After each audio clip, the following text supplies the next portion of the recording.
All right, let's get into it though. We are now live, wrestling fans. We are live for the 32nd episode of the Pop-Up Powerbomb podcast. I'm your host, the Moon Man, and I have my partner in crime, the cerebral one himself, Pineapple Powerbomb Paul. And tonight, wrestling fans, we got to share our thoughts on some interesting topics, including the breakdown of NXT superstar Brooks Jensen. Is what's going on with him real? Is it a shoot? We're going to discuss.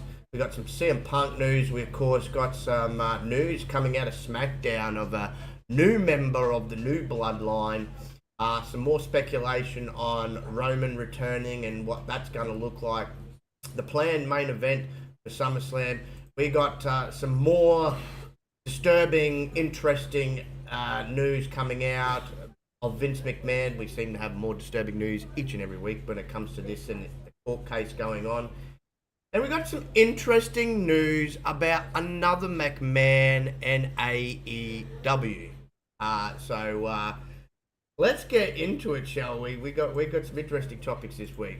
So first and foremost, we'll get the one of the big ones out of the way, because it's sad if it's real. So I thought we'd start with this before we get into some more light-hearted and fun stuff. Hey Timmy, what's good, brother? I see you in the chat already.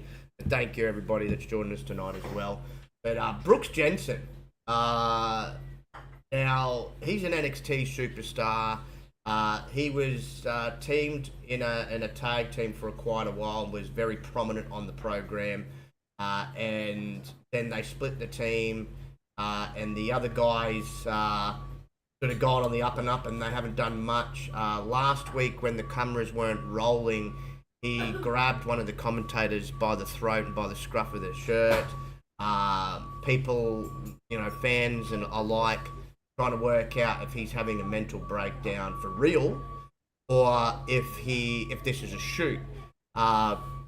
If what's going on with him is a shoot, there's a lot of fans, a lot of men, especially with Men's Mental Health Month upon us, that are absolutely disgusted with this. If it is indeed for storyline purposes, I don't think it was.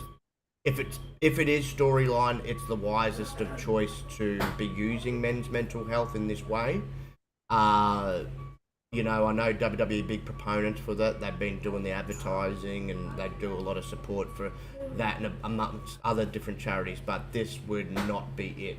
I myself are leaning a little bit more towards this could be a real situation and this young man is having a breakdown. His girlfriend, or fiance, sorry, I should say, took to Twitter, I believe it was about 48 hours ago, urging fans to contact him. She even used his real name after he missed a show post free agency. So apparently he's now, in the last 72 or more hours, maybe the last 4 or 5 days, he's become a free agent. So Brooks Jensen, as we know, was emerging as a rising star in NXT, showcasing promising talent. Currently depicted now as a free agent within the NXT storyline, right? He recently missed a show. In response, his fiancée has encouraged fans to reach out to him. So, in case you were not aware, Brooks Jensen announced his free agency on June 21st. He made it clear he would seek his fortunes elsewhere now that he was free from WWE, but it is to be noted, it's all a part of a storyline. Now, Brooks Jensen's fiancée, Chloe, took to Twitter and uploaded a video where she was quite distressed and revealed that Henson missed his scheduled appearance due to being absent and possibly drinking at a bar. She apologised on his behalf for the disappointment caused and expressed her concern for his whereabouts as she couldn't reach him at all herself. She urged Brooks to return home without shame, emphasising that his job doesn't define him.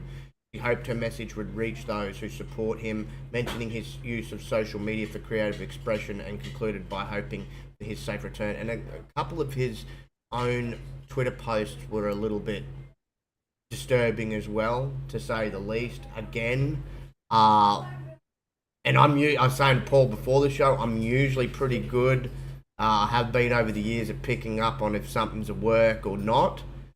This I'm just not sure of, so I haven't commented, and I know it could be really touchy if this is a subject, if it is real.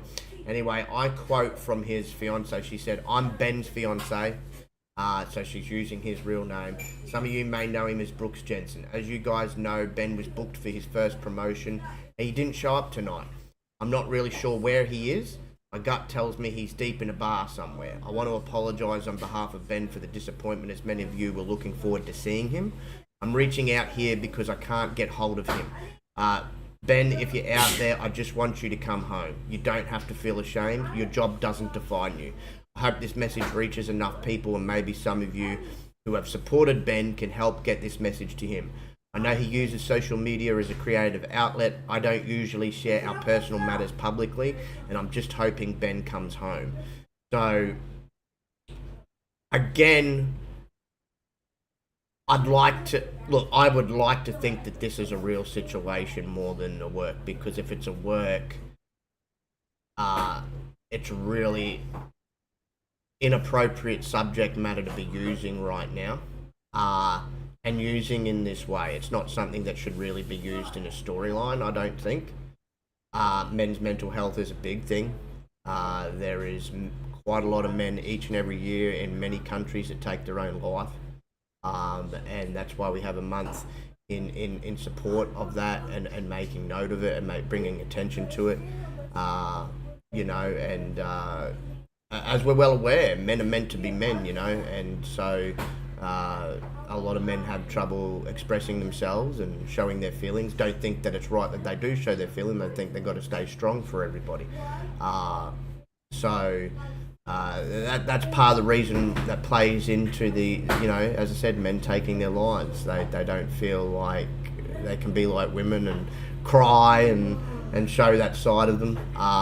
So it's a real tough thing for anybody to go through. And look, I don't know about you, Paul, but as I said, I don't know. It's either or. As I said, if it's storyline wise, I agree with the majority. I've seen comment on this that Triple H needs to have a conversation with Shawn, because Shawn runs NXT, and I just find it disturbing that you would use something like this if it is story. On the flip side, like you and me were just discussing before we went live, his fiance get involved, and considering, as far as I and a lot of other people are aware, no, she's definitely not in WWE, but I'm pretty sure she's not in wrestling at all herself. So this could be a real situation where he's a bit all over the shop at the moment emotionally, because he doesn't know what direction WWE's doing with him. And we've seen people and heard about people in the past having breakdowns from wrestling companies because they're not happy with how they're being used or utilized. And a lot of these guys and gals put a lot of passion. This is it for them. This is it. They've got nothing else for them. And so they want the best for themselves and hope that they succeed. And when things obviously don't go their way, or don't go the way that they envision, things can happen mentally, especially because they generally are away from their families and friends and their close circle. A lot of the time, these guys and girls, especially when they reach it to this type of level, they're on the road 365 days a year. So it's a hard thing. A lot of them. That's why WWE. I don't know about AEW. WWE has mental health people backstage for the wrestlers to talk to, because a lot of them do suffer with depression because of it. They're away from their wives or fiancés, kids, other loved ones. So what's your thoughts on this, brother? What's your take? How do you think this is? Is it? Are you leaning more towards? I think it's real. I really do, because WWE has come out and officially said they had let him go, and it doesn't seem like it was part of a work. And even he had come out and said they had let him go. And like you said, the bringing the girlfriend into it, and like you mentioned, him thinking, well, that's all he has. Yeah. You realize he's only 22 years old, and he's been professionally wrestling since he was 18. his father was a professional wrestler for WWE for a few years. Yes. So it may be all he knows. So he might be feeling that, since this ended this way, instead of doing what others have done, like what Cody did and some of the others have done, going to some of the other areas and working on their game or whatever, and then trying to come back. Maybe he's in the mindset, well, that's it, my career is over at 22. I hope not, No, especially that young. Yeah, I mean, and yeah, because it'd be a shame. Hopefully he'll come back, go home, be safe or whatever. By the way, the partner you were thinking of was Josh Briggs Josh Briggs, yes, the one. That's the one, yeah. for the tag team championship. Um, so yeah, hopefully this works out because I don't think it's a work. If it is I don't agree with the Sean needs to be fired crowd because not everybody's aware that this is mental health awareness month or whatever. Yeah. You know, Yeah. every it's going to sound bad, but every month acknowledges something. I can't even keep track of all of them. Right. Right. Yeah. No. Yeah. Yeah. Exactly. So maybe now that they're aware, maybe they got to go. Okay, we can't do this. We need to pull it back. You know, but the fact that they haven't responded in 2 days and done that kind of tells me that this may be very real. Yes. Yes, that's just what I'm hope he thinking comes too. back home safe and everything works out. Yeah, yeah, same here. Because he is a young guy. They're not wrong. Like he is talented. You know, nothing against his dad, but the kid's got more talent than his father. I can tell you that right now. And I watched his dad back in the day. He was part of. I wonder if you remember the team. They were called the Right to Censor. And the Godfather had turned into the Good Father. They came out white shirts, black pants, red ties. Right. And obviously they were trying to censor. For those wondering, he was known professionally as Bull Buchanan. Yes, who also happened to be John Cena's bodyguard when John Cena was, I think he was called B-Fab or B-Rad or B-Rad or something like that. When John Cena was doing the whole, hip-hop rapper gimmick. His dad did a few things, but this kid is definitely more talented than his dad. And that, again, that's nothing against his dad. His dad was a great worker, but this kid's just got more talent there to utilize. And look, if it's a real situation, I'm wishing him the best, and I hope he gets out of the slump that he's in.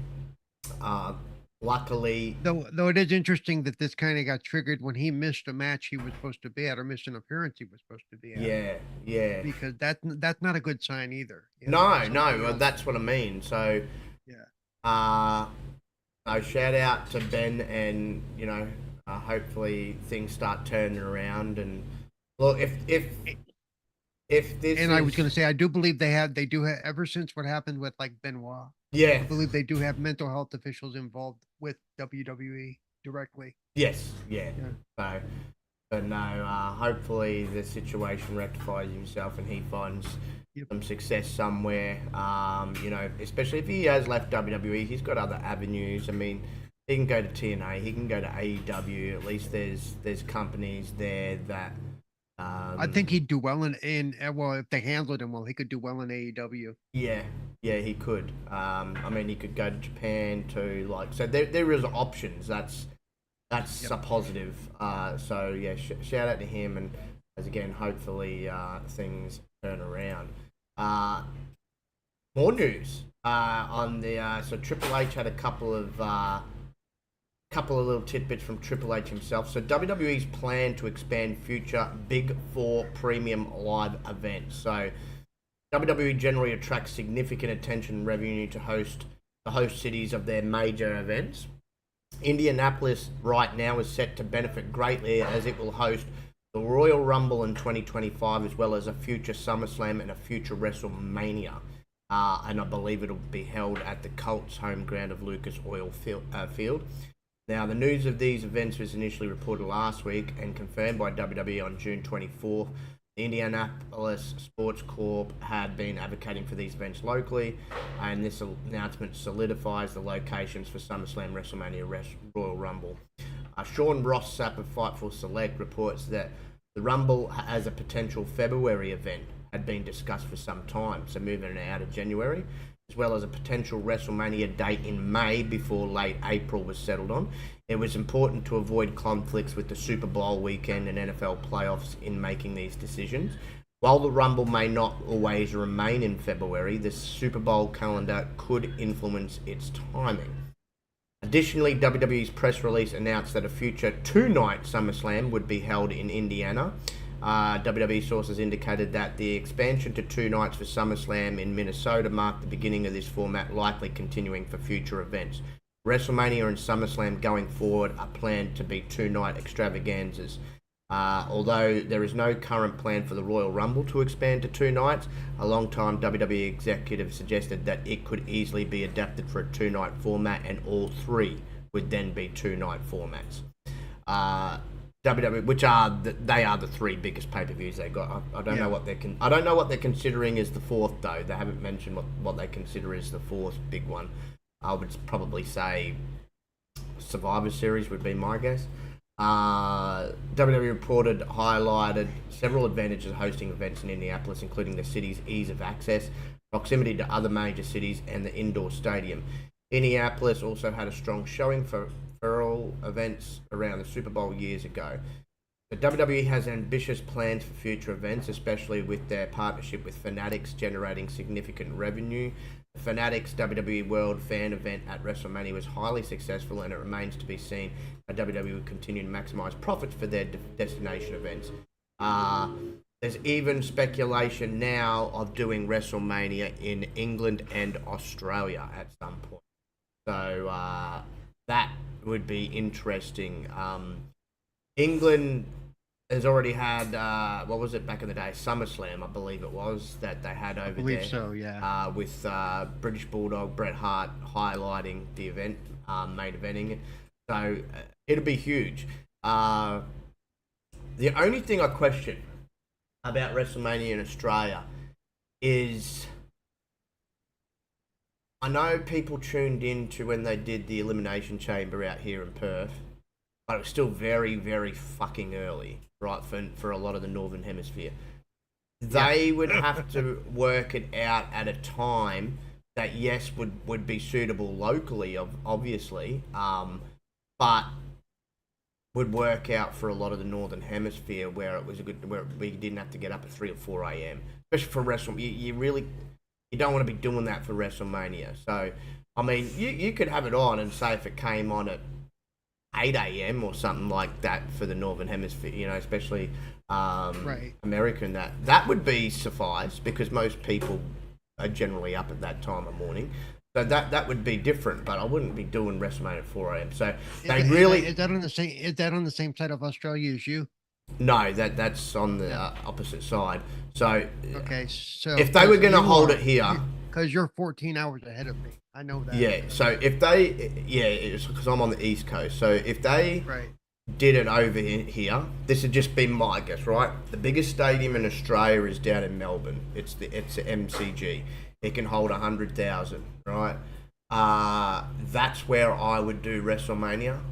You'd have to have it at there, in my opinion, because you want to maximize the amount of people that can get in there and profits and that. It looks like the grandest stadium, you know what I mean? It's a big ass stadium. It's a big ass football and cricket stadium. So they did a huge event. I believe it ended up going on DVD or Blu-ray. I don't know if it was live. The Super Show it was called. I think it was the very, very first Super Show they ever did, and they did that from there, and they packed it. I believe they got somewhere between 80 to 90,000 people. So that's where I would do it. They just then would have to work out the time, and even then, poor people in England, it's probably still going to be at a real oddball time for them. But the main focus for me would be lining it up for the East Coast and West Coast of America to make sure it's at a reasonable time for people there. for WrestleMania. Other pay-per-views, if you were to do it, you can sort of get away. They got away with it Elimination Chamber, all right, because it's a smaller. Well, it's not a. They still do a grand stage, but it's not one of their big four. Are you going to bring a WrestleMania here? You have to make sure you're appeasing all fans across the world at an appropriate time. But I'm sure, as I said, at the same token, I'm looking at. I think someone's going to get the fucking one thing early. that now what could work, at least for us, would be if they started it at 10 a.m. your time, or 9 a.m. your time. Yeah, That would exactly. work for us. Yeah, exactly. So yeah, it would be a daytime event, but who cares? Who cares? Like, it doesn't matter. Like, that'd be pretty neat to see a whole daytime, because usually they do the day night. Right. A whole daytime event. They've done one. One of the WrestleManias back in the day was literally done in the whole daytime.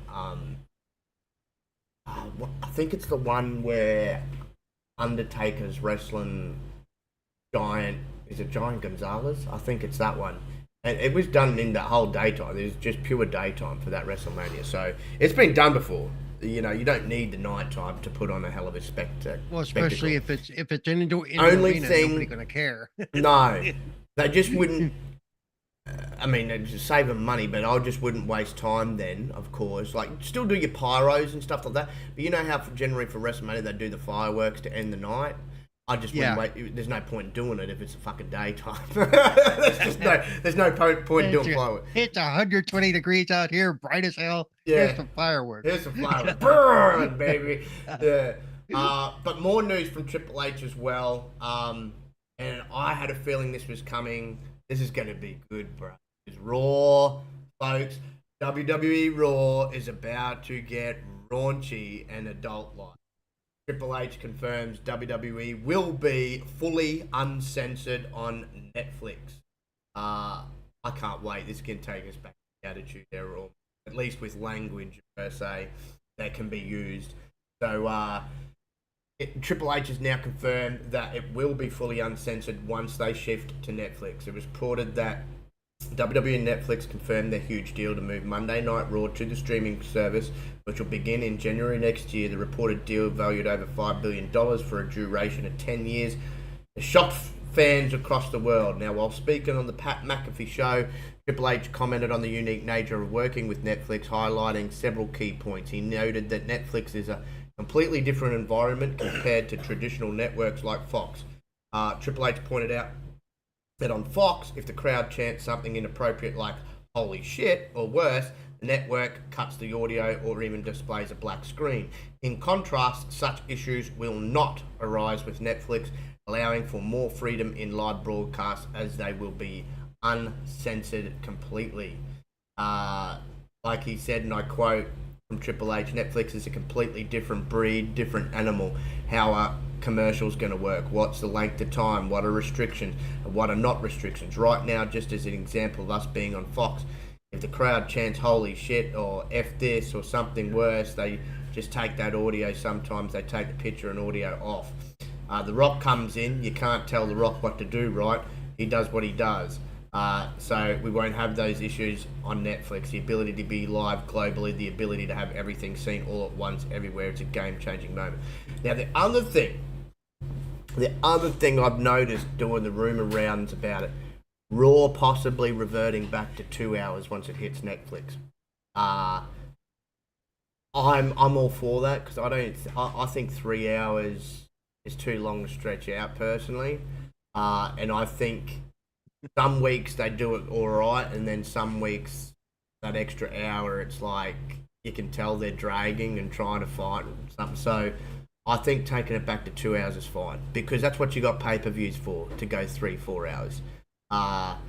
That's what makes a pay-per-view a bit more of a spectacle too, you know, the larger time frame that they got to work with. So I think 2 hours is fine. You know, you got 2 hours for NXT, you got 2 hours for SmackDown, you got 2 hours for Raw. You know, I questioned it initially when they first went. I was like, 3 hours, really? Like, well, also it's going to be a genuine 2 hours, not. Yes. Because right now it's closer to an hour and a half than it is to 2 hours for for SmackDown. Right, You right. know, with the commercials And same with Raw. It's like more like Yeah. 2.5 hours. You know, with Yeah. half an hour of BS and advertisement. But I would be okay with this because I didn't really want them going 3 hours in the first place. I get why they did it because they thought it was going to help talent that, but 2 hours seems to be plenty to showcase the talent that they've got currently on the main roster. And then of course they still do, you know, the little shows like that WWE main event still goes for people that, you know, aren't showcased on the main shows, and they've still got they made that WWE Speed. So,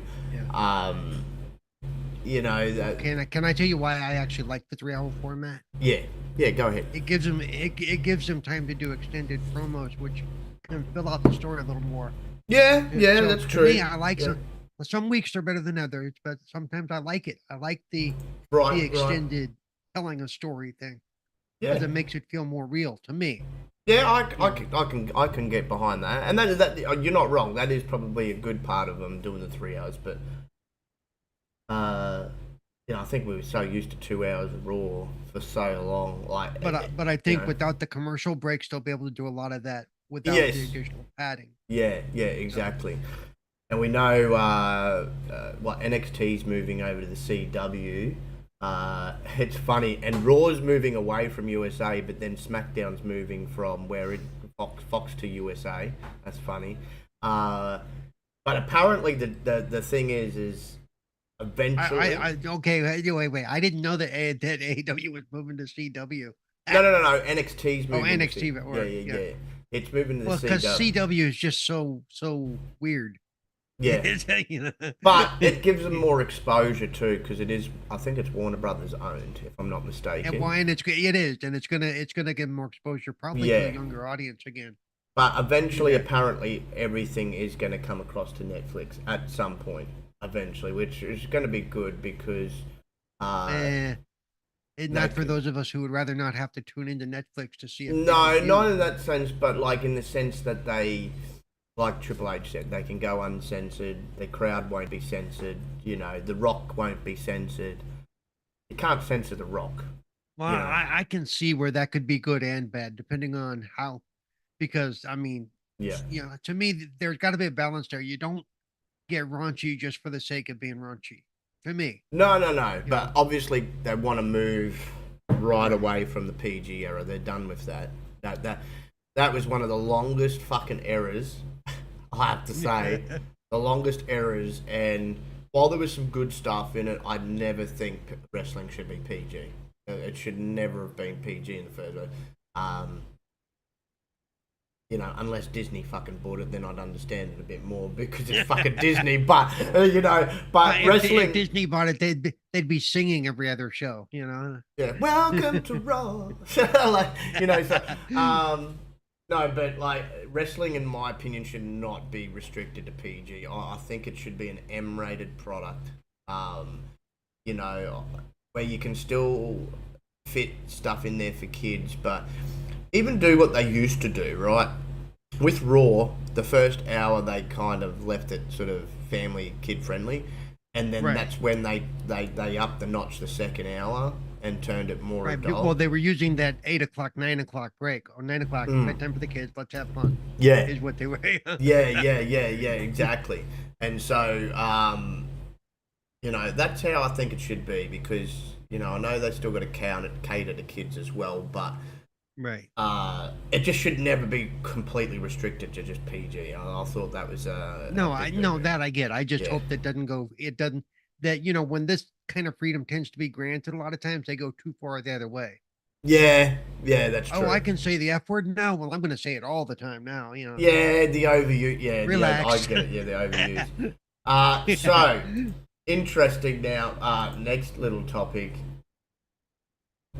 So as we said on SmackDown, CM Punk was beaten to a bloody pulp, right? Yeah. And from our view, was taken away in an ambulance.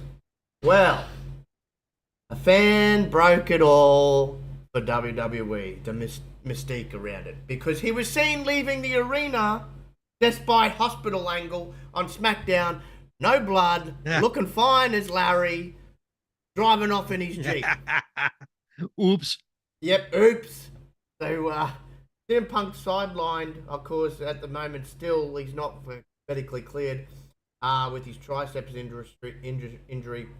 He made his return on SmackDown this week. Didn't quite turn out as he intended after McIntyre absolutely destroyed him on the show, but appears he was seen leaving the arena despite this injury angle. And they did this angle to allow him more time, which I'll get into in a second, which is the second part of this Punk news. But on this week's edition of SmackDown in Chicago, he started the show by addressing the fallout from Clash of the Castle. He talked about losing a crucial world title opportunity in Drew McIntyre's native Scotland and mentioned his alliance with Cody Rhodes and fending off potential attacks from the Bloodline. Later that evening, during a backstage segment involving Grayson Waller, a sudden noise interrupted them. Garage door swung open to reveal Punk battered, bloodied, and lying on the floor. Drew, who had recently left WWE and quit on Monday Night Raw, made a surprise return to Chicago seeking retribution against Punk. He dragged a bloody Punk to the ringside area and threw him unceremoniously at the entrance, and then General Manager Nick Aldis quickly intervened with security to restore order. And of course, Punk was subsequently transported to the hospital in an ambulance. Despite the storyline depicting Punk being transported to the hospital after an attack by Drew on SmackDown, footage circulated online, especially on Twitter, revealing Punk leaving the Allstate Arena in his car as he didn't keep kayfabe alive. We have also reported on Punk's plans for SummerSlam, which will see him square off against McIntyre, possibly. But in the meantime, we have to see when Punk will be able to make his television return and be cleared. But it's funny because... I know they can save face. I got it. I know they can save face. That was CM Punk's little-known twin brother. Yeah. CM Skunk. Picking up his car and stuff. Yeah, CM Picking Skunk. up his car and his stuff from the locker room, yeah. Punk left in an ambulance. The person that showed the footage, he says Punk left in an ambulance but drove himself home looking fine as dandy. Not a mark on him. They really need to be more careful. I've seen comments from, why didn't someone else just drive him home? Why did the wife not just pick him up and he could have laid down in the back of the fucking Jeep? Right. Do like they used to do in the old days. Yeah, knowing full well that and you can see it in the video, fans are lined up as, obviously the superstars are leaving the parking lot area and everything, and he just drives off with his window down.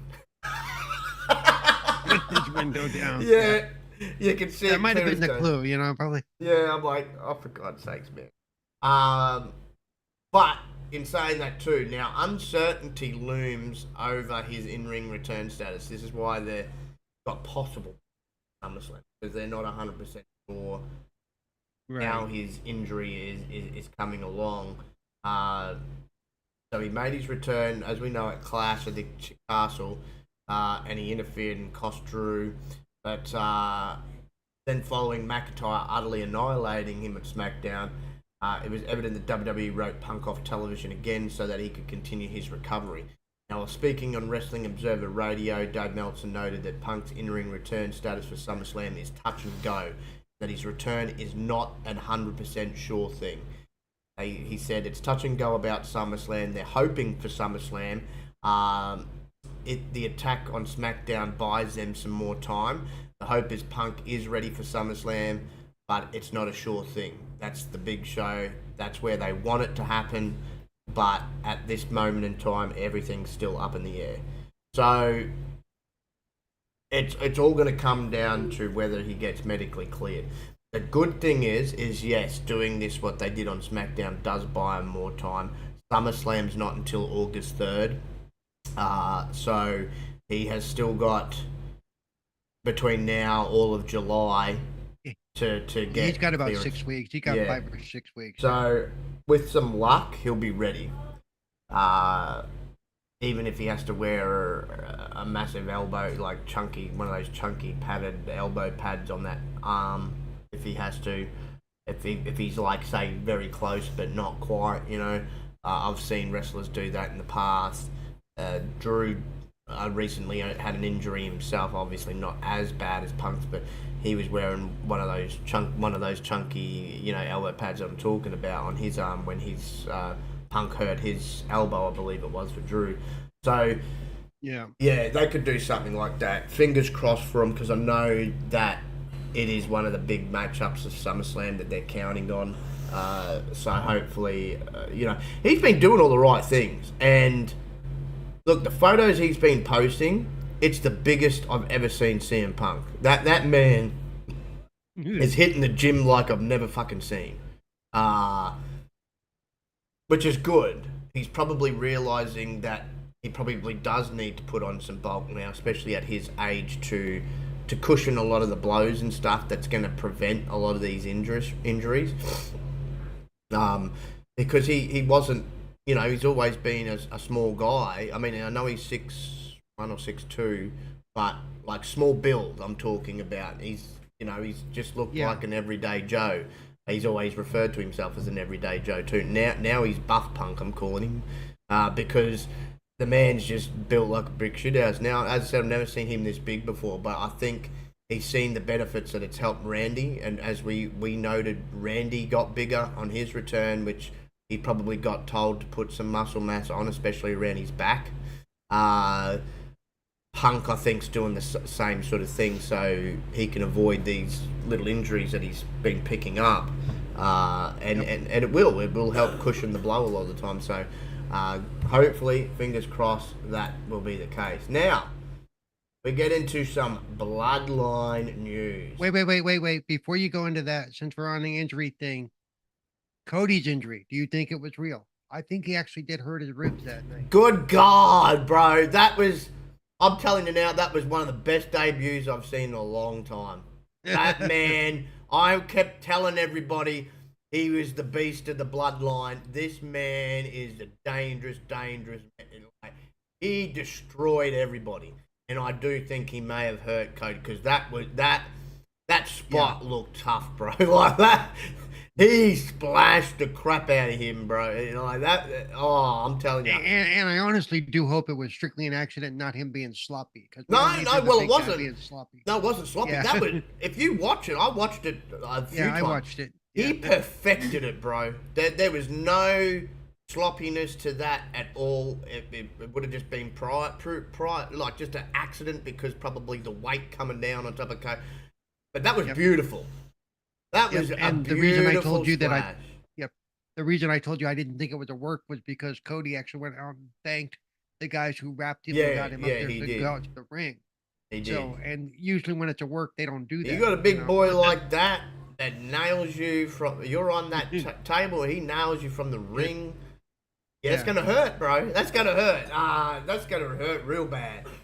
Jacob Fatu is an absolute destroyer of men. Like, he took that kick from Kevin Owens and said, "Is that all you got?" Just freaking annihilated him, bro. Like, oh man, that was a great and because it is the ribs, all they can really do is wrap it really tight and hope. Yeah. So in the Bloodline news again, we've got Jacob Fatu. He He's still got the historical record in MLW as the longest running world champion down there. Better known in the wrestling circles as the Werewolf Jacob Fatu, which they're obviously clearly keeping that nickname with the T-shirt that's gone on sale already. They now they trademarked it. It was announced. We still got two more names of the Bloodline set to join too. They've already signed one in Hikuleo. They're just obviously waiting for the timing to debut him, but he is under contract now. The one that's not is the youngest of them all. That's Zilla Fatu. He is a free agent right now, so he's up for grabs. There's even some rumors going around. Maybe he could be the fourth member for Roman's side of the Bloodline. Either him or Hikuleo would side with Roman's side instead of Solo's side to make it a 4-on-4, which we can get into in a little bit too. But first and foremost, so the reason behind Jacob's delayed WWE debut unveiled, because he's been signed for well over a month now and ready to go. There was no injury. They were waiting on nothing. So, former MLW heavyweight champion Jacob Fatu is now officially signed with WWE earlier this year, but it took him until SmackDown this week to debut, and now the reason for his delayed debut has been revealed. So, as we've seen on SmackDown, he made his dramatic debut with a menacing smirk. He wreaked havoc on Cody and Kevin Owens. Despite Rhodes' attempt to fight back, he was swiftly overwhelmed by Fatu's power. Fatu concluded the night by slamming Rhodes under the announce desk and aligning himself with Solo and the Bloodline. Sean Ross Sapp on Fightful Select reported that sources from MLW had previously indicated that Fatu had not wrestled outside the US due to past issues with his criminal record when he was younger. However, this did not prevent him from securing dates within the US. The impact of his history on his WWE booking remains uncertain, particularly with WWE increasing its international events, especially in the spring and summer. Fatu's background was cited as a primary reason he had not been hired earlier in his career, but WWE's newer management had reportedly been interested in him for some time. Additionally, sources noted that Fatu had made a positive impression within WWE, had shown a respectful attitude towards everyone backstage. So that's a great sign. He also received his first merchandise after his debut with the Bloodline 2.0 gaining significant momentum. Fans are now eager to see how Fatu will impact the storyline. It'll be interesting to see when they do go international what countries he'll be allowed in and what countries he won't. Yes, he was a bit naughty in his younger days. Nothing extremely bad, but a little bit naughty. And we know in certain countries that have got uber strict restrictions, he may not be allowed in. So that'll be interesting moving forward. And also, it'll come down to how old that stuff is now, because a lot of the time, the older it gets, if you have not repeat offended or, you've been good ever since, then that kind of gets overlooked and squashed too. But they still need to clear it with the country itself. Yeah. So if this stuff was done when he was a teenager, for example, or even early 20s, I'll go as far. He should be all right, I would imagine. And of course, Rikishi himself has reacted to Jacob's debut. So as I said, he concluded the night by slamming Rhodes onto the desk. And now, following his debut, Rikishi took to Twitter to share a graphic featuring the new Bloodline. The image included Jacob, Solo, Tama Tonga, and Tanga Loa, with Paul Heyman in the background. And he just wrote a blood drop in. And it's funny that Jacob, not Solo, is front and center. Now there's been rumors for a little while that he could be pushed as the leader of this group at some point. There was worry because we know Solo is not confident or great on that microphone. That officials were worried. I will say he's gotten better. I think he has, but they're still worried that Jacob's going to overshadow him in every way. Yeah. Jacob is more intense. And who would have thought that was possible? I knew it was possible because I was just going to say, who would have thought? Yeah, but I knew it was possible because I watch MLW and I know how destructive of a beast this man is. This is the Bloodline member I've been most looking forward to because he has got it all. He's a future WWE World Champion. I'll book it now. You heard it here first. Easy. He can talk. He can tell a story. The man's got it all. And I can understand the worry of him overshadowing Solo. I think he is going to be the more favoured, even with the fans, of this new group. Man, as I said, he made an impact immediately. I think he made a bigger and better impact in his debut than what Solo did when Solo first debuted on the main roster. Jacob Fatu is a force. And right now, I think he is number one in that group.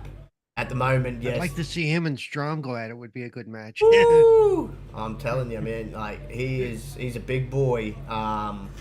He's a lot to handle as you've seen on SmackDown. But Yeah, I just find it interesting that Rikishi's put him front and center over Solo, with Solo over his shoulder, and then the other two boys in the background. Yep. I think eventually, maybe not obviously straight away, because I'll do the whole thing with Roman coming back first. But I think there'll be a power struggle within this group, and Solo's going to get his ass handed to him by Jacob, and Jacob's going to take over. I don't even think Solo can handle Jacob Fatu. And as far as Heyman go, he's trying to get out of this group. Really, really. I loved it on SmackDown, bro. Like, that man can put on real tears like I've never seen before, and he was begging Punk, like Punk said. He goes, "Oh, if I do you this favor, what's the other side of the favor?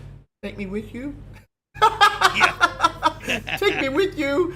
He's portraying this whole I'm scared. Like, I was okay with how Roman rolled and Roman did, but this is like unpredictable, going to a whole new level that Heyman is not comfortable with. From this is out of control. This is, and Roman was controlled chaos. This is not controlled chaos. No, it's going to get more out of control because, as I said, there is 2 members still left to be brought into the fray. One is already under contract. One is a free agent, so it wouldn't surprise me WWE signs him up, which is Zilla. And of course, this leads to the speculation on Roman. So the current plan for Roman, who hasn't been seen since WrestleMania 40, and I think it was interesting to note on SmackDown what was said backstage, where Solo said to Paul, "Hate to break it to you, but he ain't coming back." Roman's not coming back. Yeah. And Paul really acted back onto that and said, "How could that be? How could it be?" Because I think they could roll with the way that they did that. I would roll with, the reason he's not coming back is because I beat the living crap out of him and broke him. That's how I would roll with this, and a lot of fans have taken it that way too. Solo has done something to Roman. That's why Roman ain't come back, but we know Roman is coming. But to build up that storyline, then Roman comes back and goes, "What the hell are you talking about?" Right, so although the American Nightmare finished the story, the Tribal Chief saga is far from over. So during Roman's hiatus, as we're well aware now, unless you've been living under a rock, Solo has taken over as the head of the table. He brought in Tangaloa and Tama Tonga to form the new Bloodline. Jacob Fatu is now joined. Paul Heyman has been doing his best during this transition, but he is obviously no longer in control. The shift occurred after Jimmy Uso, who was written off the show due to an injury, was brutally expelled from the faction. With the recent addition now of Jacob, Solo's leadership is elevating the Bloodline to new heights. Zilla Fatu has also teased his own entrance into the picture, as well as Hikuleo, who is the brother of Tama Tonga. However, fans are still wondering when Roman will return. Well, Meltzer speculated on Wrestling Observer Radio that fans might see his comeback at SummerSlam. He said, "I could see him doing the return at the end of the SummerSlam match between Cody and Solo. I could see that." You and I have been saying all along that SummerSlam would probably be his return. Yes, and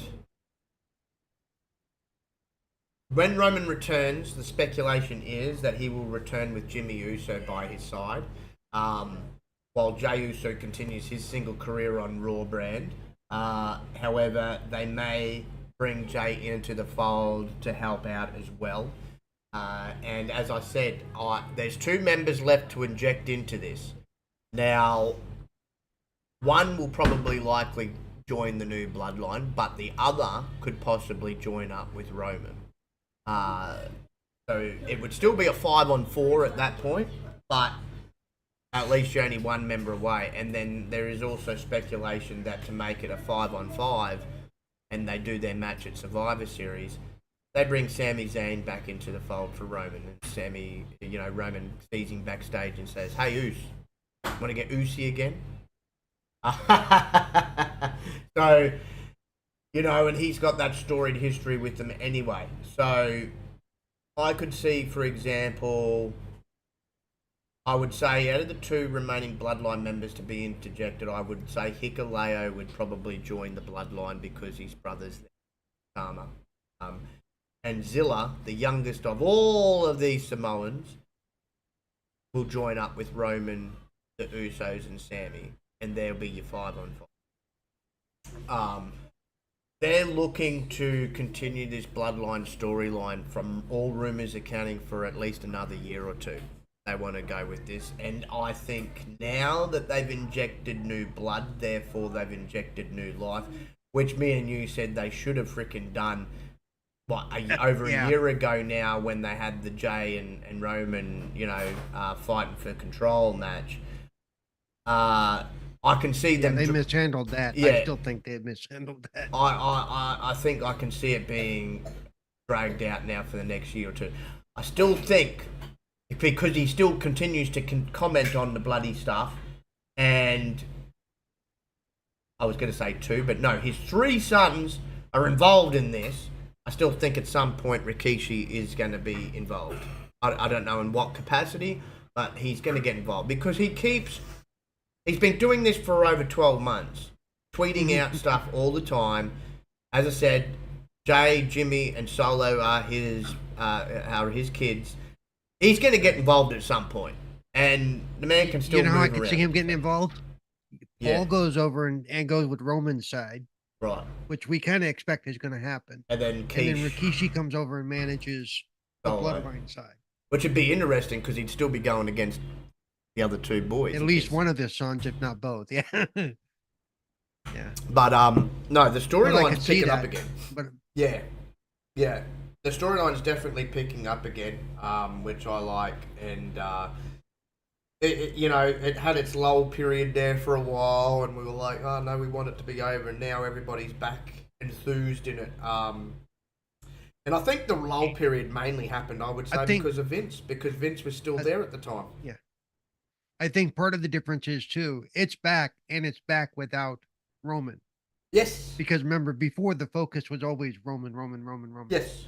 Yeah. And so this is why I'm happy with Triple H. If Triple H had been in full control at the time, maybe what me and you were talking about probably could have happened. Because he would have noticed, okay, we need to inject new life into this and change some things up. And it probably would have happened. But because Vince was still in control, oh no, lo and behold, oh no, we just keep going the same, beating the dead horse. And remember, and Paul and Roman had all the control of that character, that story. Yeah, that's true as well. But it'll be interesting times moving forward. I'm looking forward to more destruction. Looking forward to the debut of Hikuleo now. I followed that man from TNA over to New Japan. He's a tall dude, bro. I think he's the tallest of the whole bloodline.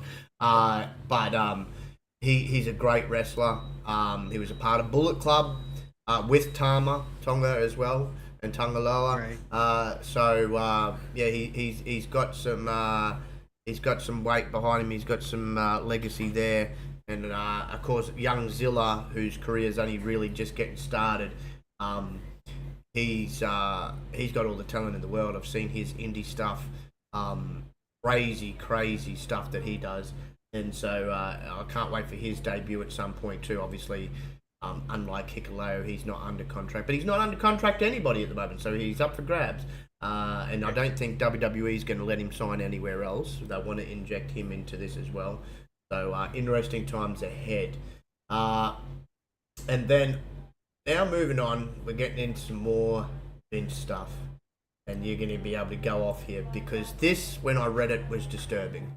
More disturbing than what's already come out. So Vince and Chael Sonnen, just before I get into it, Chael Sonnen, UFC legend Chael Sonnen, who's been very close with a lot of wrestlers over the years that's worked for WWE. He backed all this up from what he's heard from superstars that's worked for Vince. And he was, I think, one of the first to report on it. Vince McMahon accused of sleeping with WWE stars. This is including males, in exchange for pushing them. Vince is embroiled in human trafficking lawsuit, as we're well aware. That has truly changed the way people view him. Interestingly enough, former MMA fighter Chael Sonnen has accused Vince of engaging in sexual relationships with male WWE stars in exchange for promoting them on screen. While speaking on the Flagrant podcast, Sonnen described it as an open secret that McMahon slept with both male and female stars. Sonnen claimed to know 11 people who had been involved with McMahon, with 8 of them being women. Sonnen suggested that the others were men and stated that all of them were consenting adults.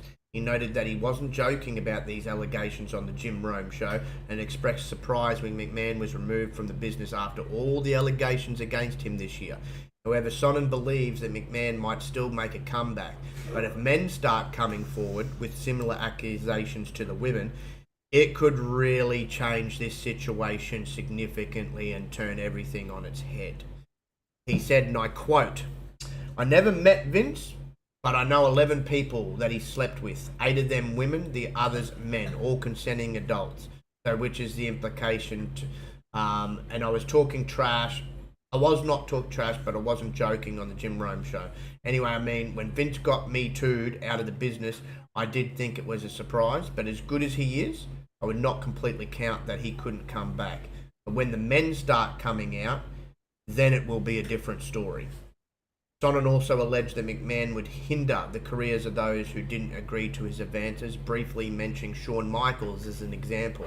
He suggested that the same tactics McMahon used with women were also applied to many men, with careers being influenced by whether or not they complied with McMahon's demands. And I quote even further, Chael says, he would hold their careers over them, just like he would the women. It was the same thing. You get paid more, you get pushed more. This is not a secret in the industry. Like, I'm not talking trash. This was very, very well known. But I mean, Shawn Michaels, like guys that you would know there was, when asked if McMahon and Michaels slept together, he replied, whatever it is that they were doing, and I believe that was something sexual, that's what it was. And that wasn't the end of it, as Sonnen claimed that not only McMahon, but also other WWE executives such as Pat Patterson would demand sexual favours from WWE stars, male and female, in exchange for better opportunities. I would understand with Pat, because Pat is actually come out as gay. He stated that his practice was well known within the industry and described it as a form of prostitution, noting that careers could be negatively affected if advances were rejected. Chael went on to say there is a lot of homosexuals that Vince came across, but there was also straight guys that just wanted to push in the business where it like turned into prostitution. That was very, very well known. And not just Vince, Pat Patterson and some other executives did too. Everybody would know. McMahon would think, this girl turned me down, this guy turned me down. Well, pull him off TV. A former WWE employee also accused Vince McMahon of assault again recently. These accusations add to the growing list of troubling claims against McMahon, leaving fans unsurprised and wondering if more allegations will surface in the future. Yeah, bro, this when I thought it couldn't get worse, it's going to get worse, and he's not wrong. If the men that this happened to come out now, Vince is completely fucking screwed. He's screwed Here's enough. The thing, though, I don't know if they will, because for a man to come out in those situations is much more. It's just one of those things. There's two guys I can tell you right now that wouldn't be one of the two men, and I don't think Vince would have even considered trying those type of stupid shit attempts on, because he probably got knocked the hell out. Stone Cold Steve Austin and The Undertaker. Shawn Michaels, on the other hand, well, Mr. Cocaine Head off his nut back in the day, and he admits he was on cocaine and God knows what, and he's very flamboyant. Look, if he's one of the men, it would not shock me at all. It would not shock. Bret Hart wouldn't be one either, but Shawn Michaels, I could see. I think if he traded with any of the Hearts, I think Stu would have killed him. Yeah. But yeah, Taker Taker, Austin, and probably The Rock would be 3 names I'd leave out of that. But is Shawn Michaels and a bunch of others on the other hand, yeah, I could believe it. Shawn, when he was on coke, you probably could have got him to do anything and everything. I would imagine he was that coked out. This is disturbing to say the least, though. You know, I thought the stuff with the women was one thing, but now it's coming out with men as well. And why I say it's disturbing, you know, I've got no problems with the LGBTQ community. I've got family members that are a part of that. I've got friends that are a part of that. Never been again, not one of those people. I'm accepting of everyone. Why I find this disturbing is that this is not one of those cases. This is prostitution at its finest and hanging jobs over their head if they don't fucking, you know, I don't know. Yeah, I don't think prostitution is the right word there. If he's forcing them or having them do that in exchange, that's not them being prostituted. No, that's. But it's like no, but I see where Shale's coming from. Like what they may have had to do is kind of prostituting themselves for their push or what have you. Yeah, but to me, I mean, I'm not excusing it. I'm just trying to say, to me, it's no different than the casting couch, and we know that works both ways too. Yeah. You know. But I mean, now like anything else that comes out now.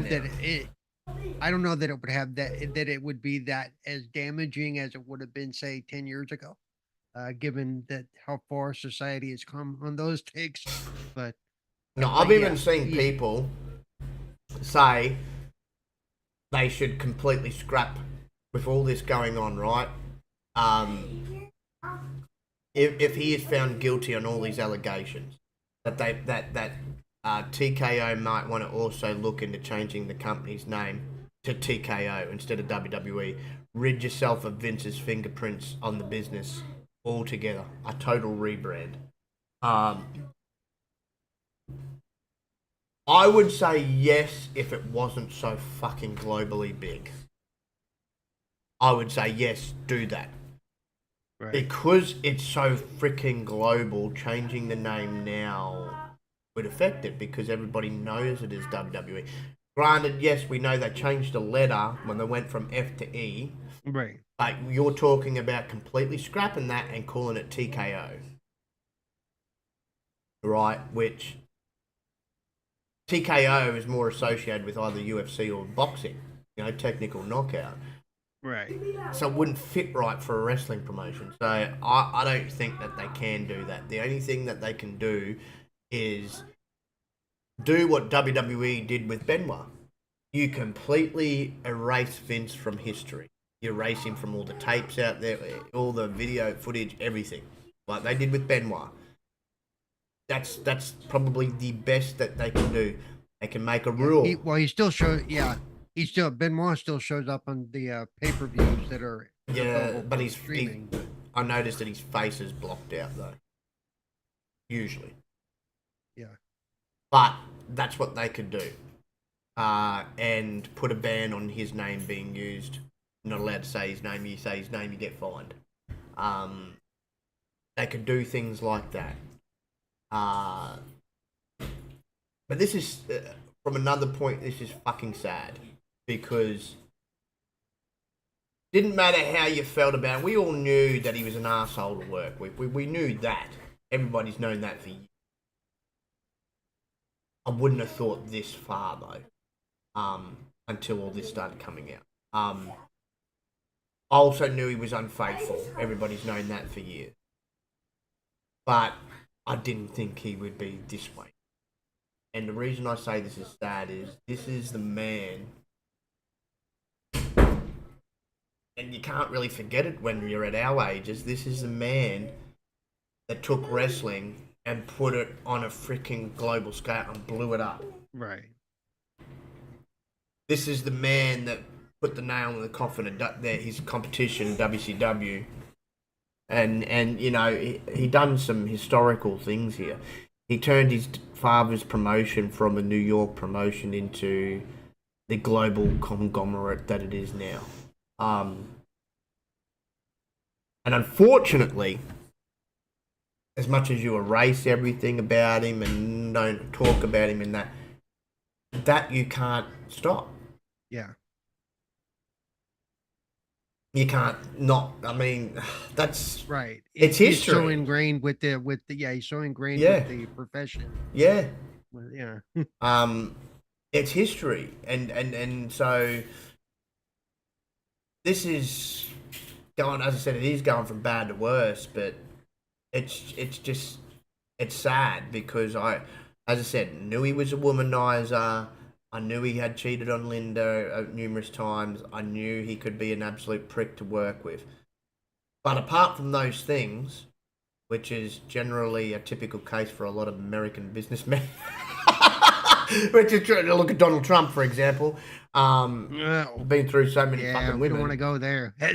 No, but like it's just a typical thing of not even just American, but a lot of businessmen have a wife and so Yeah. many fucking mistresses. It's not an uncommon thing. But all this extra stuff, I have to wonder how his own father's looking down at him like, what the fuck? Like, there's no way he was raised like that, you know. Vince Senior probably wouldn't have even been okay with him Vince cheating on his wife Linda. But this stuff is just the man should be behind bars if he gets Yeah. fucking done. Not that there's really any point at his age because he'd probably be dead in a few years if he goes behind bars. But man, I just my mind's just fucking blown as more and more news come out. And this really blew my mind because I'm like, good God, like, okay, I knew he was a womanizer and I knew he was doing all this stuff with women and that, but That might bring whole new meaning to his dirty Sanchez mustache, though. So yeah, and the interesting thing now is which male wrestlers is it? you know what? I really don't want to know. Seriously, I don't. Yeah. No, but like we might end up finding out is the case because Yeah, I know, but if they it's come not forward, something I feel like that I deserve to know or need to know. no, No. I can see it from that point of view too. But the only reason I want to know is, look, whoever the male wrestlers are, if they come out, they're going to feel a whole lot of weight off their shoulders. That would be something weighing them down heavily to stay silent on. Yep. Even to a point that it could even make them suicidal, you know, if they weren't already. Worrying about, have I got a job tomorrow? If I don't go in there and get on my knees kind of thing, you know, like, it's, what he must have put some people through is, yeah, as I said, unless they were Austin, because if he had tried that shit on Austin, Austin would have beat his ass. Taker would have chokeslammed him definitely literally straight to hell. But yeah, I don't think he was dumb enough to try with those boys.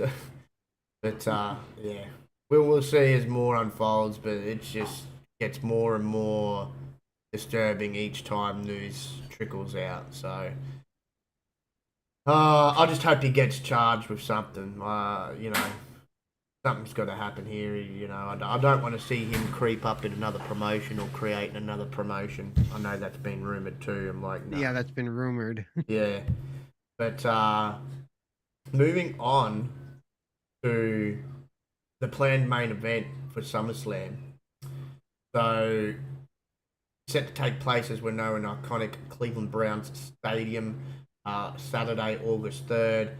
Shaping up to be a blockbuster with several marquee matches confirmed. So among the headline bouts, Nia Jax is scheduled to challenge Bayley for the Women's Championship. Gunter is set to face off against Damian Priest for the World Heavyweight Championship.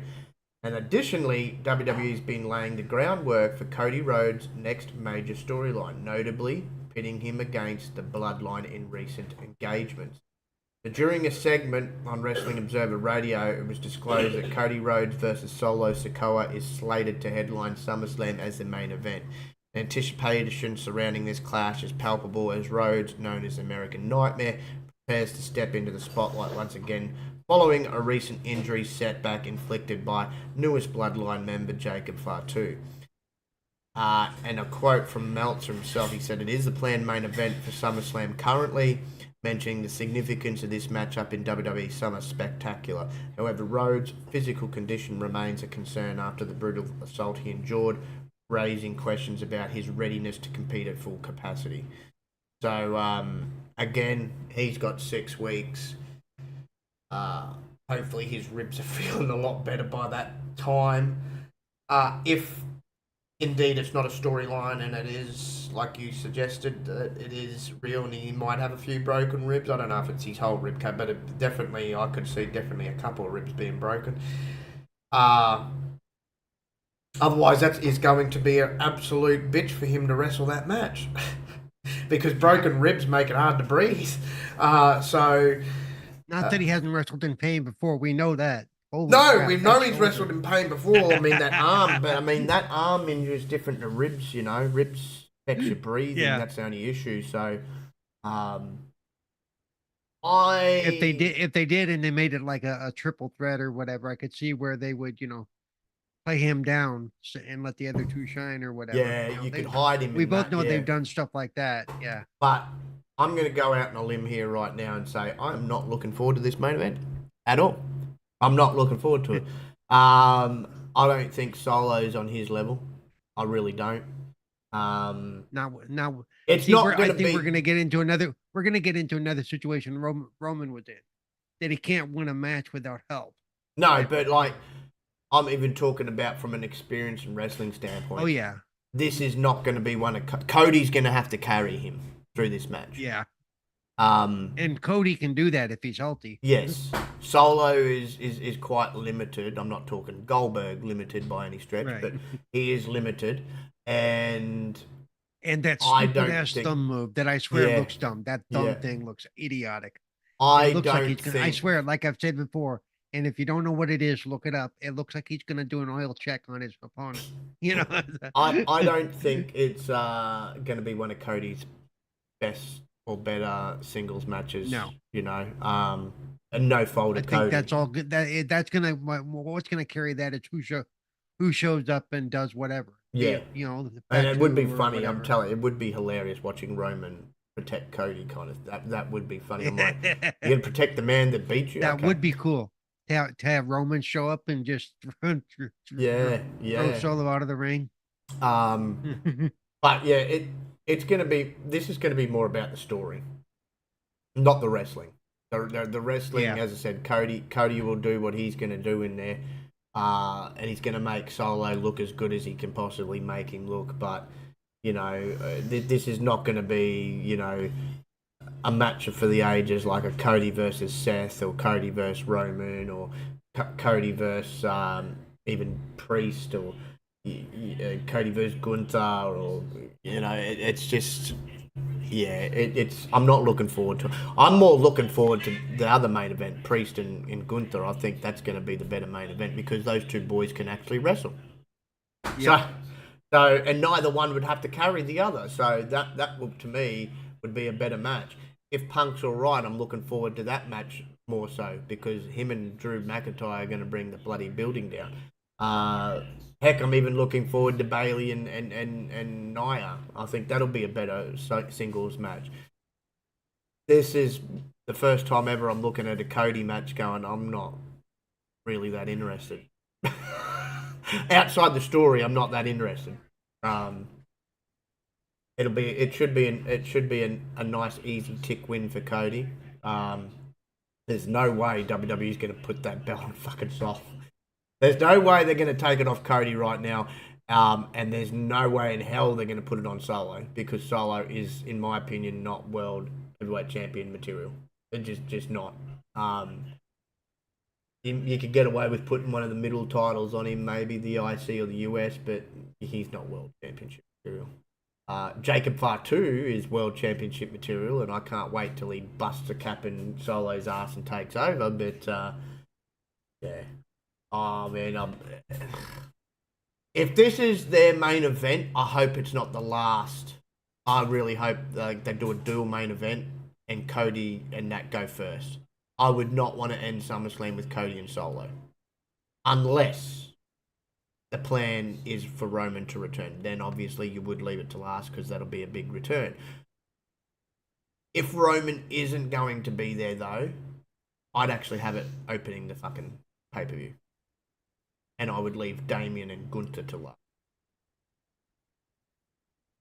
So since we're talking about pay-per-views and how they open it, I hate I quit matches. I don't like I quit matches because they don't mean anything.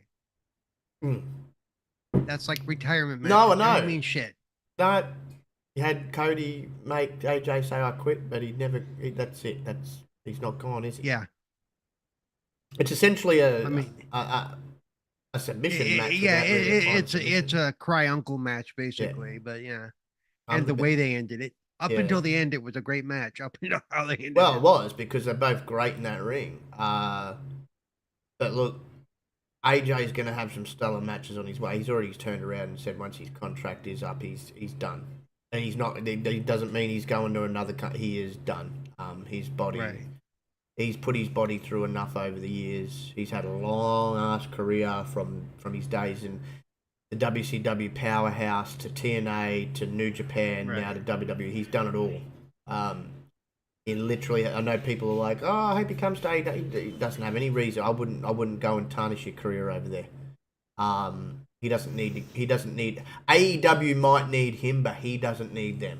Right. He's done everything, and he's already come out and said once he is done with WWE, he's done.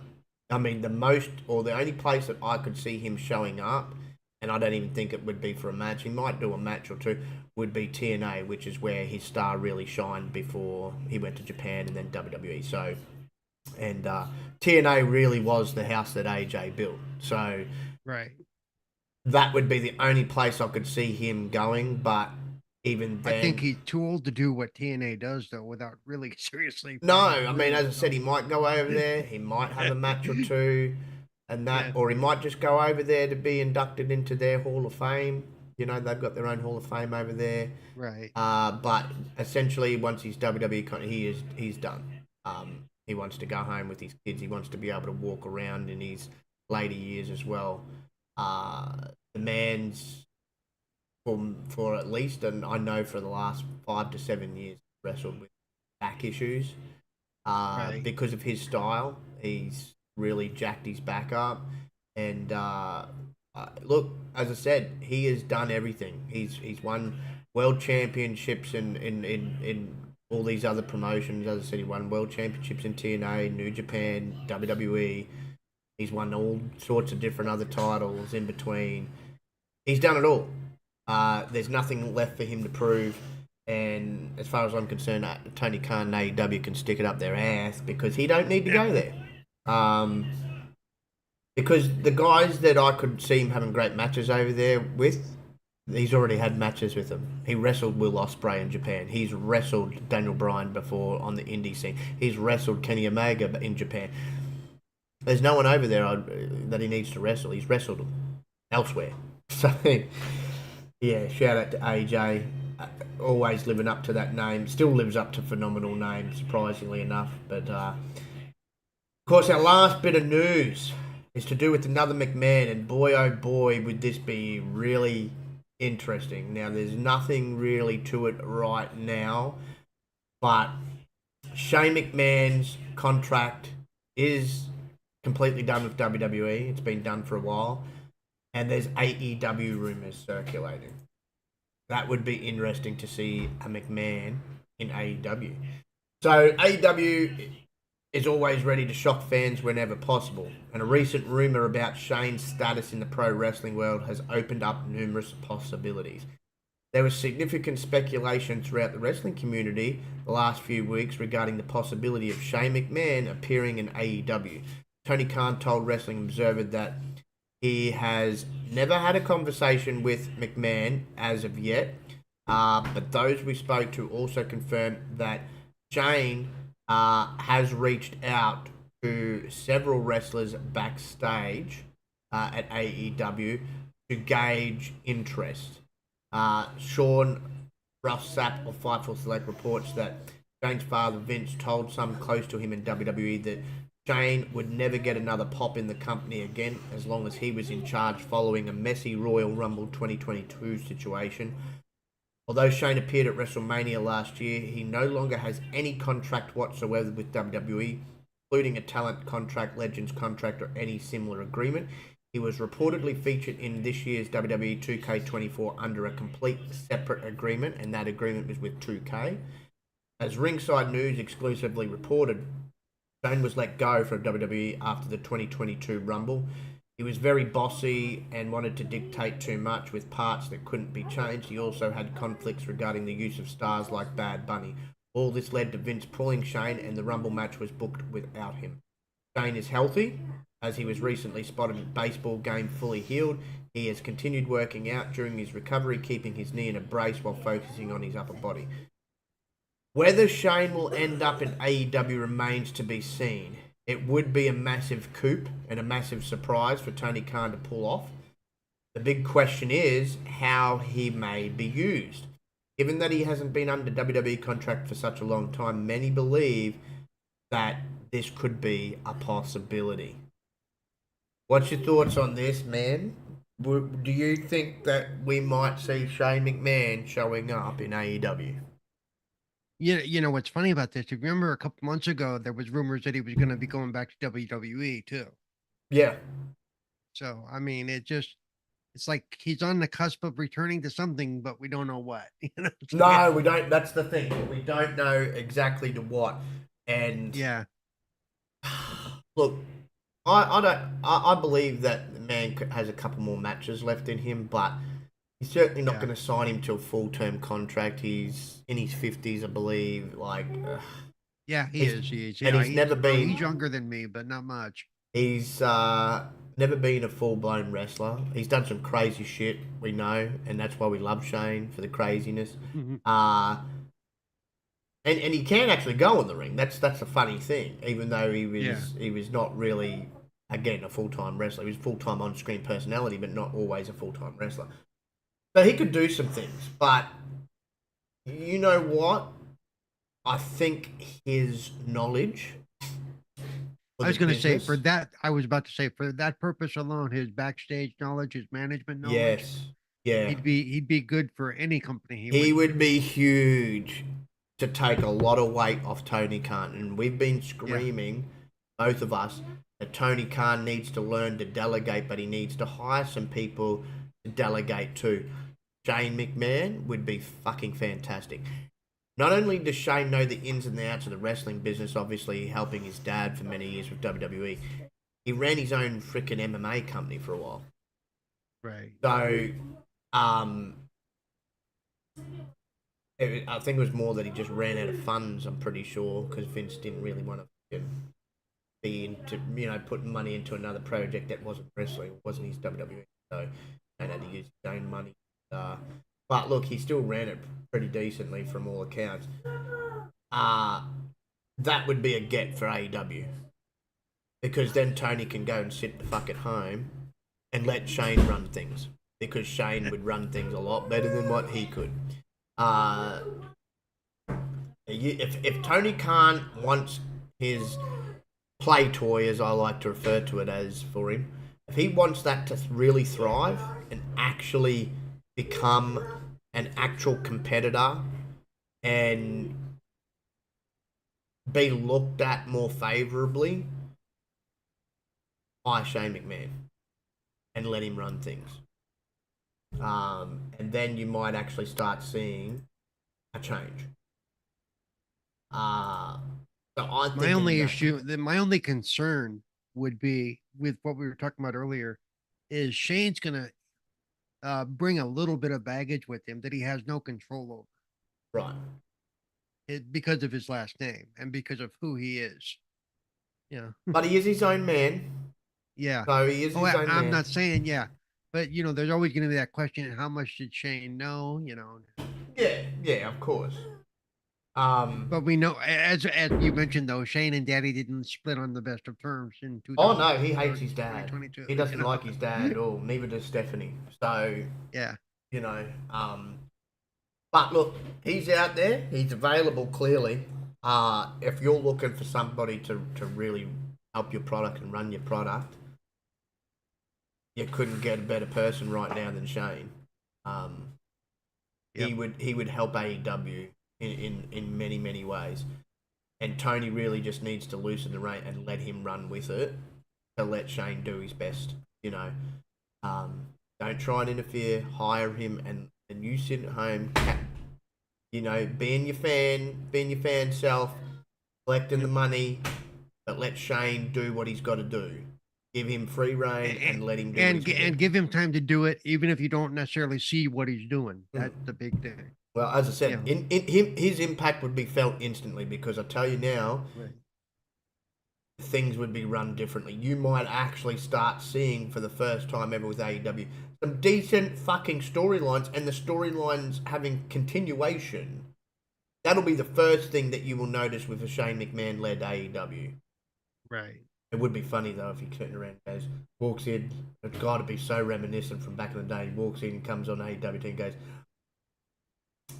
"Hello everybody, you never thought you'd see a McMahon here, but I have just bought AEW."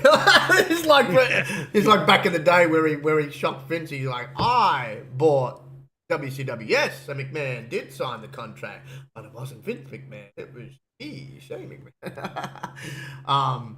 It would be fucking hilarity. I would, you know, I know it wouldn't be for real, but I would do a storyline though. I have just bought AEW off of Tony Khan. Oh man, it'd be fucking hilarious. But he could come in and be that antagonist towards the young, even though they're the antagonist, but the protagonist to the Young Bucks, because he could really antagonize them. He knows how to be. Yeah. He knows how to be an arsehole and cheeky on that microphone with the best of them. You know, so, and that's what they need right now. I think him and Jericho could have some fun again too, because they've worked together quite a bit. That learning tree bullshit. I don't know what to make of it. I just laugh. I'm like, I don't know if this is good or if it's just weird or what. I can't make, you know, I'm like, I know he's done well at evolving with the business over time, Joker, but this new shit is just, I'm just like puzzled by it. I'm like, he comes out, he's like, hey, everybody. He's got the big, hey everyone, how are you? I'm like, what the I'm like, what meds are you on? I'm like, oh my god, this super smiley, weird ass Jericho is just something else. I'm telling you, it's something else. But no, we'll have to wait and see with Shane, see what he's gonna do. He's clearly looking at getting back in the wrestling industry some way, shape, or form. Whether that's back with WWE, whether that's with AEW, maybe he could do something with New Japan. Who knows? And at least we shouldn't have to worry about his daddy using him as a backdoor to get back into the industry. I really doubt that's going to happen. Not now. But the other thing we've got to keep an eye on too now, the new story developing on Monday nights. This White Six is, oh man, I'm intrigued. I'm loving it. I loved their debut the other week. I was just seeing a minute ago what they were doing on Raw. Poor Chad Gable. No, not poor Chad Gable. It was funny. But when he got laid out though, I was dying. Yeah. And then what happened tonight? And Nikki slid in behind him. Yeah, it was funny. And I love the masks they're using. They kind of remind me of Slipknot's masks, actually, when I've looked at them. Very comparable. So, but I'm loving it. I think that this new group, and as I said, they call it six as in like you're sick, but with an S at the end. But it is meant to be a group of six. There's 5 there now. Alexa Bliss, when she returns, is rumoured to be a part of it, which makes complete sense. The history's already there. She was already, with Bray. So there would be your 6 in the faction. And as for the other 5 members, you couldn't pick a better 5. And and I'm interested to see what they do with them, what type of heights is reached, and if this is the Mr. Howdy, Uncle Howdy gimmick finally gets Bo Dallas the recognition and over the top where he needs to be, and maybe he eventually becomes the champion. But I'm also just glad that it's going to continue on Bray's legacy, the legacy that was cut short far too soon. One of my favourites. You could say now, I know he was still only getting started, but he's going to go down as a legend in this business. So many people said of how creative his mind was, and that's why they gave him the creative freedom that they did. So I'm really curious to see how this faction does and how it unfolds, and it's good because we know that the Raw needed a new faction to be the spotlight as the Judgment Day is slowly but surely coming to an end. I think it'll finally come to an end once Mami returns and beats the crap out of Dominic. You think so? Yeah, she's going to beat the crap out of Dominic. I see Damien beating the crap out of Finn very soon because Finn's been. I know it's all for play, but man, yeah, in real life she would neuter him on camera.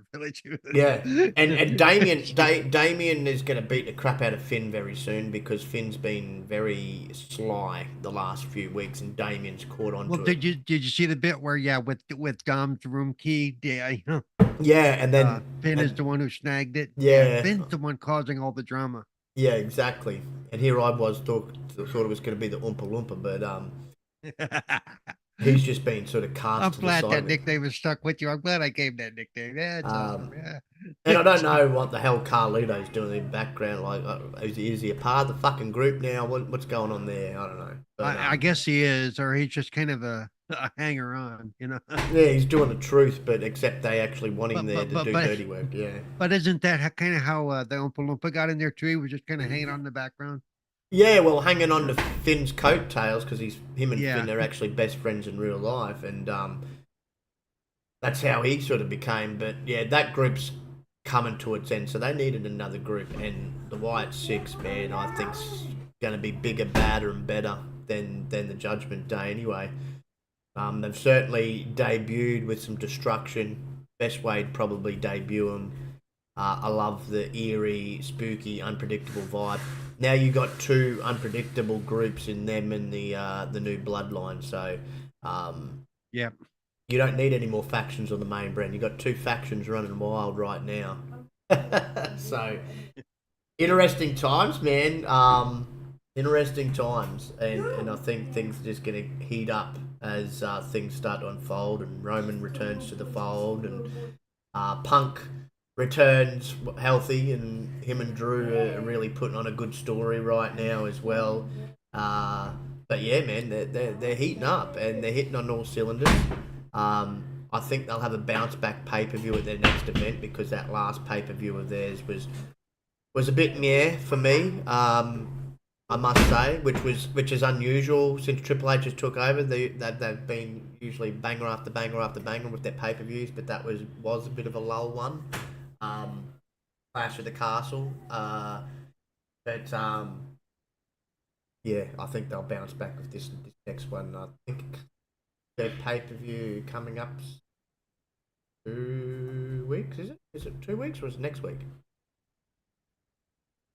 I can't remember. Well, it's a week and a half. It's the week and a half. Yeah, there you go. Yeah. So yeah, interesting to see what. But that's because Saturday is the WWE one, and then Sunday is NXT. So it's a weekend of wrestling. Yeah, that's right. And I think AEW's got their them in New Japan. Their big thing is coming up too. Yeah, Forbidden Door. It's going to be some fucking great matches on there too. We know stories won't be that great, but the matches will be freaking great. So you're going to tune in for anything else, tune in for the matches. But that is all we have for you this week, folks, as Raw continues to unfold as we're talking. So hopefully, if you're not watching already, you tune in to see what unfolds on Raw. I hope everybody's enjoyed the show, enjoyed the topics. Thank you to everybody who's either stopped by tonight or is lurking. We appreciate you all. Cannot thank you enough each and every week. But before we get on out of here and let you go and do whatever you have got planned for the rest of your day or evening, Paul, did you want to let the fine folks know where they can find you, brother? Of course, you can find me on Twitter at CerebralPaul1, Twitch at CerebralPaul. You can find me here on Mondays for the Powerbomb podcast and Thursdays for the 4GQ TV show, as well as other interviews we do every once in a while on 4GQ TV. You can find me on Tuesdays with the Retro Renegades. Wednesdays, you can find me on Xbox Ambassador channel for Gaming Differently with Cerebral Paul at 1:30 p.m. Pacific, 4:30 p.m. Eastern. And then on Fridays, you can find me Wasted with Wise. And of course, now you can find me on lordsofgaming.net. I am an editor over there, and I also write input into articles every once in a while. I have a couple articles now involving accessibility. So go ahead and check that out as well. There you go, folks. The everywhere man, I call him. He definitely is everywhere now. But yeah, check that out. Of course, you can find me and the Moon Man absolutely everywhere. On the app formerly known as Twitter, on if you're gaming on Steam, on the Xbox app as well, because I can play with that or talk to people via that on my PC. Other than that, you can find me here every Monday with my partner in crime, talking all things wrestling with Pop-Up Powerbomb. You can find me every Wednesday with the man known as Resident Gamer Zero, talking all things gaming across all platforms. And besides that, if you haven't liked and subscribed to the 4GQ TV channel already, please do. I say it all the time, and I'll say it again. This is a channel for everybody. It's got a bit of something for everybody. We've got gaming podcasts on here. We've got wrestling podcasts. We've got an all-women's podcast that they talk about a variety of things. And we've got, of course, my man to my left here, and Carlo, that does all these fantastic, fantabulous interviews with people across many different industries, from movies, TV, music, wrestling, comics, the mob, the FBI, news channels, NBC or CBS, whatever it was. You name it, they cover it. So go and check that out. So if you hit the subscribe button and the notification bell, you'll know when anybody goes live or any new content is uploaded. Now, apart from that, enjoy the rest of your day or evening, wherever you may be in this fine world, and we will all see you next time. Good night, everybody.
Leo gets.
Because I believe he passed away.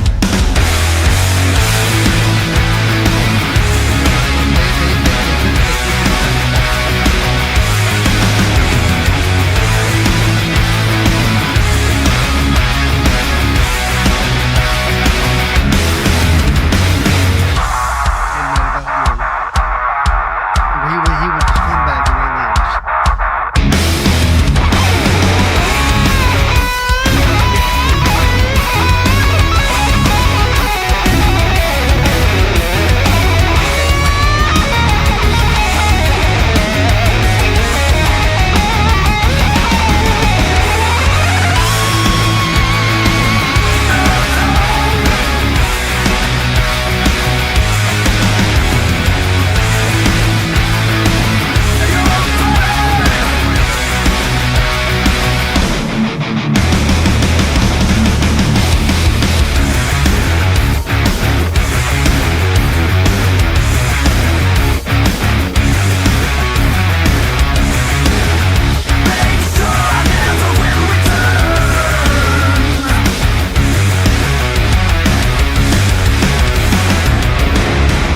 I did the same thing when I went back and watched it again.